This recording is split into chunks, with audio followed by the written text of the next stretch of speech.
School द्वारा चालू किए गए ऑनलाइन क्लास में सभी विद्यार्थियों का स्वागत है। कक्षा 8 को संस्कृत में मैं संधि करा रहा था, आप लोगों को स्वर संधि पूरा करा दिया था। अब आज से हम चालू कर रहे हैं व्यंजन संधि। तो पहले तो हम ये जान लें कि व्यंजन संधि होता क्या है, व्यंजन संधि किसे कहते हैं, इसके बारे में हमें जानना जरूरी है कि व्यंजन संधि किसे कहते हैं। तो व्यंजन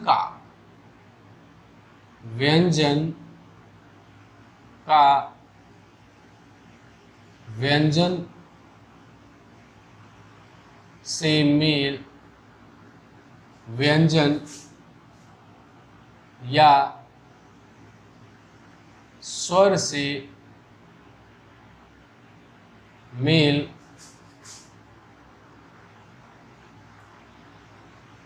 होने की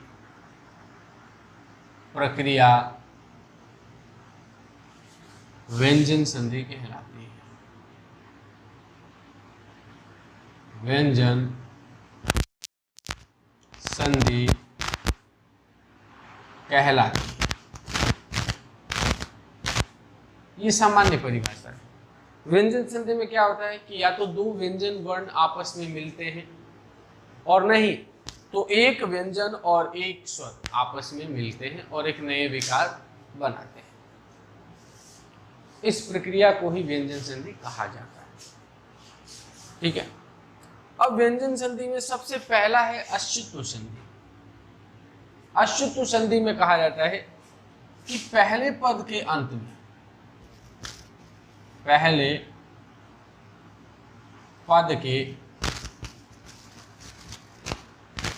अंत में या तो ये सर्प वाला श हो, सर्प वाला श, या त वर्ग। त वर्ग का मतलब त, थ, द, ध, न हो दूसरे पद के शुरू में, दूसरे पद के शुरू में शंकर वाला स, नहीं तो च वर्ग। च वर्ग यानी च, छ, ज, झ, य हो तो स, ये स शंकर वाले स में बदल जाता है तथा त वर्ग, च वर्ग में बदल जाते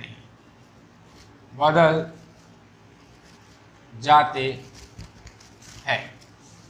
ये ध्यान देना है। अच्युत संधि में होता क्या, पहले पद के अंत में सर्प वाला स आ जाए और नहीं तो त वर्ग आ जाए। ठीक है। प्लस करके दूसरे पद की शुरुआत में शंकर वाला स आ जाए या च वर्ग आ जाए।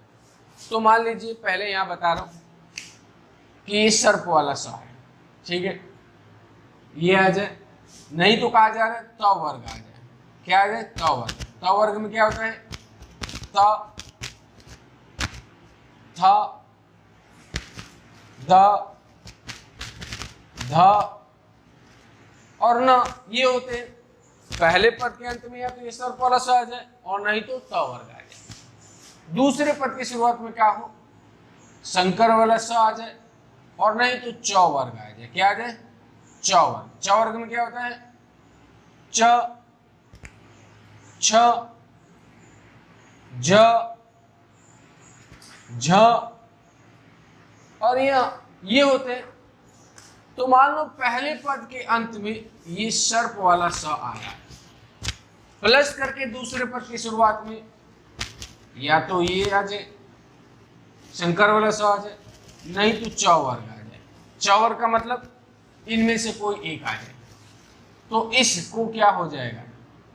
ये स किस में बदल जाएगा, नीचे आकर के संकर वाले स में बदल जाएगा। कौन सी परिस्थिति हो, श है पहले पद के अंत में, दूसरे पद की शुरुआत में, या तो संकर वाला स आ जाए और नहीं तो च वर्ग, यानी इनमें से कोई एक अक्षर आ जाए दूसरे पद की शुरुआत में, तो ये सर्प वाला स किस में बदल जाएगा, संकर वाले स में बदल जाएगा। ऐसे ही मान लो पहले पद के अंत में तो आ जाए, तो आ जाए, प्लस करके दूसरे पद की शुरुआत में संकर वाला स आ जाए और नहीं तो च वर्ग आ जाए, च वर्ग में से कोई एक अक्षर आ जाए, तो अपने वर्ग का प्रथम अक्षर है, तो ये तो च वर्ग के प्रथम अक्षर में बदल जाएगी। तो च वर्ग का प्रथम अक्षर क्या होता है, च ही होता है। वैसे ही मान लो पहले पद के अंत में थ आ जाए, उसके बाद में या तो संकर वाला स आ जाए और नहीं तो च वर्ग आ जाए, कोई एक आ जाए, तो थ अपने वर्ग का दूसरा अक्षर है, तो च वर्ग का जो दूसरा अक्षर होता है इसमें ये थ बदल जाएगा। ऐसे मान लो पहले पद के अंत में द आ जाए, उसके बाद संकर वाला स आ जाए, नहीं तो च वर्ग में से कोई एक आ जाए, तो ये द अपने वर्ग का तीसरा अक्षर है, तो च वर्ग के तीसरे अक्षर में ये बदल जाएगा। ठीक है। वैसे ही मान लो पहले पद के अंत में ध आ जाए, ध के बाद में दूसरे पद की शुरुआत हो तो संकर वाला स आ जाए और नहीं तो च वर्ग में से कोई एक अक्षर आ जाए, तो ध अपने वर्ग का चौथा अक्षर है, तो च वर्ग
तो ऐसे परिस्थिति में ये स या तो संकर वाला स आ जाए यहाँ पे और नहीं तो च वर्ग आ जाए, तो ऐसे परिस्थिति में ये सर्प वाला स भी संकर वाले स में बदल जाता है। ठीक है। इसके सामने संकर वाला स आए तो भी बदलेगा और च वर्ग आ जाए तो भी ये सर्प वाला स किस में बदल जाएगा, शंकर वाले स में बदल जाएगा। तो अब इसको रामस संकर वाला स करके लिखेंगे और चिनोद, ये परिस्थिति आ गई। ठीक है। अब इनको जोड़ देंगे तो क्या बन जाएगा, रामस चिनोद, यानी सर्प वाले स के स्थान पे संकर वाला स परिवर्तन होकर के लिख दिया जाएगा। उदाहरण नंबर 3, तीसरा उदाहरण दिया हुआ हरीश सेते। क्या दिया हुआ, हरीश,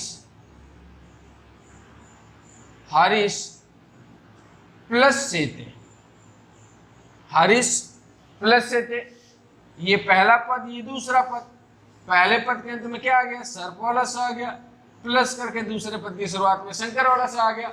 ऐसे परिस्थिति में ये सर्प वाला स भी किस में बदल जाएगा, शंकर वाले स में बदल जाएगा। ठीक है। तो अब सर्प वाले स के स्थान पे शंकर वाला स लिखा जाएगा और सेते ये बन जाएगा। अब इनको जोड़ देंगे तो बनेगा हरीश सेते, अपना पूरा शब्द तैयार होगा, वो बनेगा हरीश सेते। इसी प्रकार से उदाहरण नंबर 4, चौथा उदाहरण दिया हुआ रामश्च। क्या दिया हुआ? रामश्च। ये पहला पद, ये दूसरा पद। पहले पद के अंत में क्या आ गया? संकर वाला स आ गया। दूसरे पद की शुरुआत में च वर्ग आ गया। तो ऐसे परिस्थिति में ये सर्प वाला स संकर वाले स में बदल जाएगा। तो अब सर्प वाले स के स्थान पे संकर वाला स लिख देंगे प्लस च, इनको जोड़ के लिख देंगे तो बन जाएगा रामश्च। ये अपना उदाहरण तैयार हो जाएगा। अब उदाहरण नंबर 5, पांचवा उदाहरण दिया हुआ कश्चित। क्या दिया हुआ? कस प्लस चित। पहला पद दूसरा पद। पहले पद के अंत में क्या आ रहा है? सर्प वाला स आ रहा है। दूसरे पद की शुरुआत में च वर्ग आ रहा है। ऐसे परिस्थिति में ये सर्प वाला स भी किस में बदल जाएगा? संकर वाले स में बदल जाएगा। किस में बदल जाएगा? संकर वाले स में बदल जाएगा। तो अब इसको लिख देंगे कश्चित। अब इनको जोड़ करके लिखेंगे तो क्या हो जाएगा? कश्चित। इस प्रकार से बन जाएगा। उच्चारण स का ही होगा लेकिन परिवर्तन हो जाएगा संकर वाले स के रूप में। सर्प वाला स संकर वाले सर्प के रूप में बदल जाएगा। अब उदाहरण संख्या 6 यहां एक करा के बता देता हूं। दिया हुआ उद प्लस ज्वाला। उद प्लस ज्वाला, पहला पद दूसरा पद। पहले पद के अंत में क्या आ रहा है? दार प्लस करके जार। च वर्ग का एक अक्षर है, ये त वर्ग का है। तो द त वर्ग का कौन सा अक्षर है? त थ द, तीसरा। तो ये च वर्ग आ गया यहाँ पे। तो द भी अपने वर्ग के तीसरा है, तो च वर्ग के तीसरे अक्षर में बदल जाएगा। तो क्या होता है? च छ ज। च वर्ग में क्या होता है? ज होता है। तो अब क्या बन गया? उज प्लस ज्वाला, जोड़ करके लिख देंगे तो क्या हो जाएगा? उज्ज्वला। उज्ज्वला। इस प्रकार से आज कक्षा 8 को मैं संस्कृत में व्यंजन संधि शुरू कराया और व्यंजन संधि का पहला भेद अच्युत्व संधि बारीकी से आपको समझाया। उसके नियम लिखा है, क्या कैसे होता है, इन बातों को ध्यान से पढ़ना है। व्यंजन संधि का, अच्युत्व संधि का नियम है। एक बार मौखिक तौर पे बोल के बता देता हूं कि पहले पद के अंत में सर्प वाला स आए प्लस कर सर्प वाला स आए। यदि सर्प वाला स नहीं आता है तो त वर्ग आए। त वर्ग में होते हैं त थ द ध न। पहले पद के अंत में या तो सर्प वाला स आ जाए, नहीं तो त वर्ग आ जाए। प्लस करके जब दूसरे पद की शुरुआत हो तो सर्प वाला स के स्थान पे संकर वाला स आए और त वर्ग के स्थान पे च वर्ग आए दूसरे पद की शुरुआत में। तो सर्प वाला स शंकर वाले श में बदल जाता है और त वर्ग के अक्षर च वर्ग में बदल जाते हैं। इन नियम को पढ़िए, उदाहरण उतारिए और अपने आप इन नियमों के आधार पे इन उदाहरणों को हल करने का प्रयास कीजिए। आज के लिए इतना ही, धन्यवाद।